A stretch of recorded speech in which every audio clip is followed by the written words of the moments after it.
ৰঞ্জিত ধান নাজি বিদুচিছৰ ৰঞ্জিত ধান কৰিছিলোঁ। আমি ধান শুকুৱাইছোঁ ভাত খোৱাৰ কাৰণে। আমি আৰুৱা চাউলে খাওঁ যেতিয়া আৰুৱা ধানে এয়া মেলিছোঁ। ধানবোৰ কিন্তু আমি পথাৰতে দিছোঁ, কিয়নো আমাৰ ঘৰৰ পিছফালে গোটেই ধুনীয়া পথাৰ আছে। পথাৰতে এনেকৈ দিছোঁ কাৰণ ধুনীয়া ৰ'দ পৰি থাকে। এখন ধুনীয়া আমাৰ ঘৰৰ ওচৰতে এটা ইণ্ডাষ্ট্ৰি হৈ আছে, ধানৰ মিল হ'ব হেনো।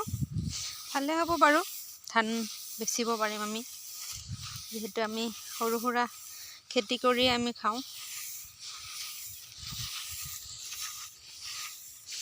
আমি ধানখিনি বহলাই মেলি দিছোঁ, দূৰদত শুকাই যায়।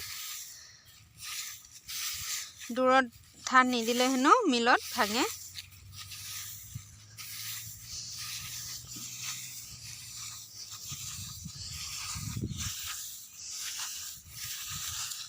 চাউলটো কিন্তু বহুত সৰু।